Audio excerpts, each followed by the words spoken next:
Olá, olá, olá pessoal, continuando a nossa série Amar a Deus, e hoje a gente vai falar sobre um mandamento que de uma certa forma está conectado com outros, né? Não que os mandamentos não se conectem entre si, mas o de hoje ele se conecta com alguns que a gente refletiu recentemente.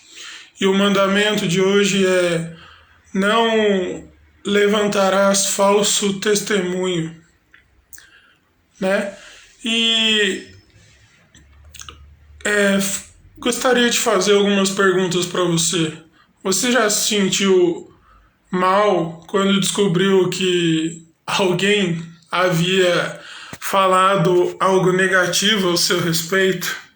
Você já se sentiu mal por esse falso testemunho? Porque isso é um falso testemunho, né? Ter vindo de alguém que você não esperava.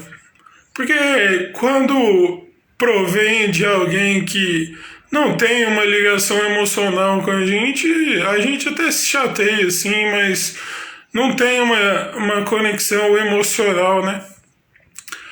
E muitas vezes a gente promove esses falsos testemunhos baseado no nosso egoísmo, baseado somente na nossa vontade, sabe? É muito complicado se alguém falar assim que nunca pensou, nunca praticou, porque a gente é humano. Se a gente faz isso, a gente nega a nossa natureza pecaminosa. Se a gente fala que não peca de forma alguma, a gente é mentiroso, porque todos nós pecamos e estamos carentes, vamos dizer assim, da glória de Deus. O problema, tantas vezes, é que queremos suprir essas carências em outras coisas. E por que eu estou falando isso? Porque numa situação da Bíblia, né, sempre no texto, sempre é muito importante fazer uma reflexão a respeito da Bíblia, utilizando a Bíblia, né? Muitas vezes as pessoas leem um texto e fazem uma reflexão nada a ver só para ter ali um negócio. Não, eu li a Bíblia lá, sabe? Isso é muito complicado também. Pode ser até considerado um falso testemunho sobre Deus, né? Porque usar a palavra de Deus e e o discurso ser totalmente contrário ao que foi lido é muito complicado também. E essa situação da Bíblia, os religiosos, sempre eles, né?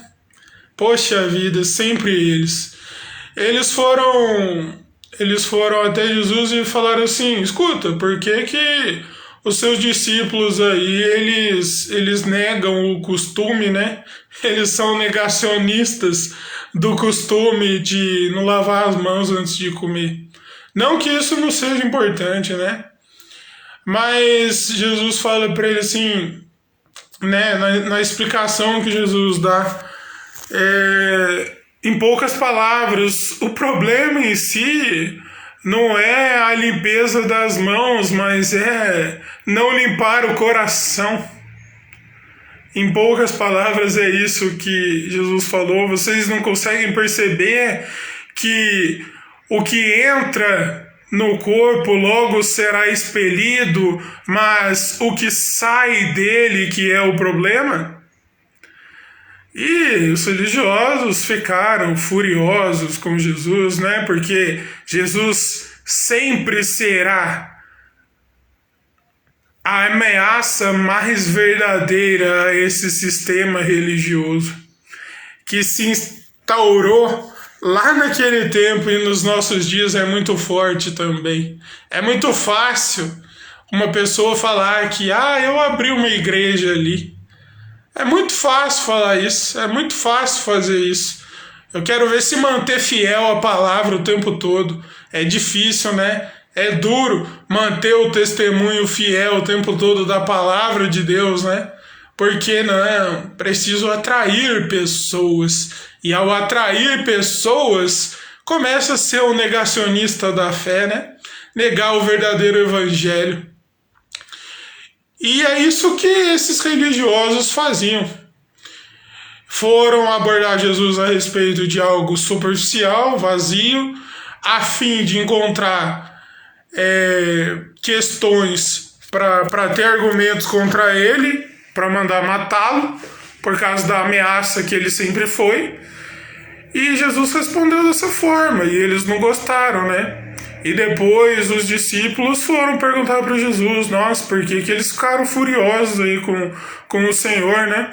Jesus responde, né, e explica detalhadamente, mas eu vejo assim que a parte central dessa explicação é o versículo que diz o seguinte: pois do coração provém os maus pensamentos, os adultérios, as imoralidades sexuais, né, os homicídios, os falsos testemunhos e as calúnias. Sabe, a partir disso a gente pode perguntar o seguinte: o que leva alguém a levantar um falso testemunho? Se a gente volta no texto novamente, porque como eu disse, sempre o texto, o que levou os religiosos a querer encontrar um testemunho falso dos discípulos de Jesus? O fato de transgredir a lei. É óbvio que se a gente transgride uma lei de trânsito, uma lei, né, constitucional, a Constituição, o ideal, né, é a gente pagar por isso. Se bem que muita gente hoje em dia tá escrito não tá para muita gente, não tá querendo dizer muita coisa, né? E era isso que os fariseus faziam. Do que adiantava estar escrito coisas nos registros dos profetas que eles tinham, se para eles não queria dizer muita coisa? É um grande problema. Consegue entender a incoerência, a hipocrisia? Você consegue entender isso? Sabe, a inconsistência, a mentira nisso tudo? Do que adiantava ter os registros dos profetas e para eles tanto fazia se aquilo sempre revelou Jesus ou não? Então, em primeiro lugar, a gente pode ver que os motivos que os levavam a levantar falsos testemunhos dos discípulos de Jesus e, consequentemente, querer levantar algo contra Jesus era baseado no egoísmo deles, no sistema religioso que eles fundaram, que eles acharam que eram fundamentados neles mesmos.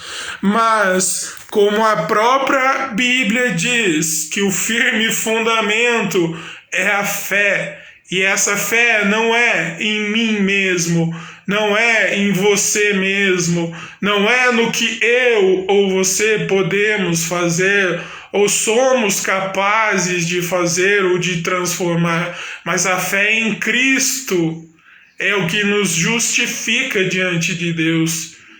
Sabe que é pior testemunho do que sermos pecadores e a consequência disso, ou seja, o mérito disso, ser a morte. E Jesus ter nos justificado diante de Deus ao entregar a própria vida.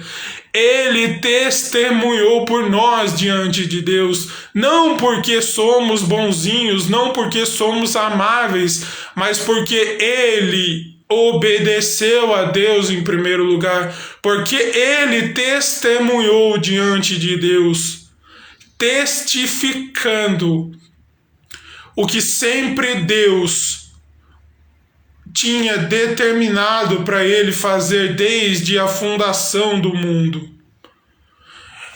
Então, a partir disso, ficam algumas perguntas diferentes, como as possíveis. Será que eu estou vivendo de acordo a produzir um bom testemunho sobre a minha vida, ou eu estou apenas interessado em criar um bom testemunho diante de pessoas que me são convenientes. Veja bem, nós não podemos enganar a Deus. Sabe, a Bíblia diz que não devemos nos enganar. Devemos nos enganar, porque de Deus ninguém zomba. O homem colherá aquilo que semeou. Ou seja, se estamos semeando falsos testemunhos, por que deveríamos ficar irados se colhemos isso? Se não estamos semeando o testemunho que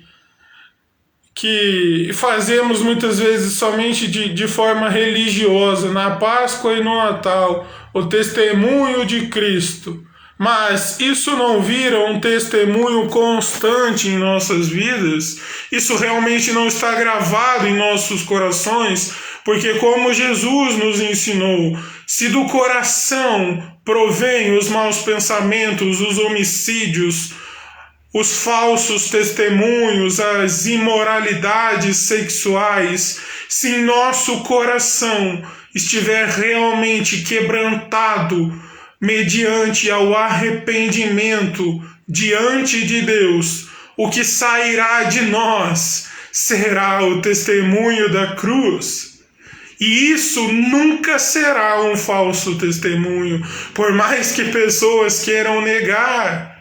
E muitas vezes as pessoas negam não por elas mesmas, mas porque elas não tiveram a chance de se permitir serem tocadas por Deus, e outras tantas vezes por pessoas que se dizem religiosas, que se dizem cristãs, e os testemunhos que elas professam não revelam Cristo. Que fique essa reflexão em nossos corações e que sejamos realmente transformados pelo verdadeiro testemunho da cruz.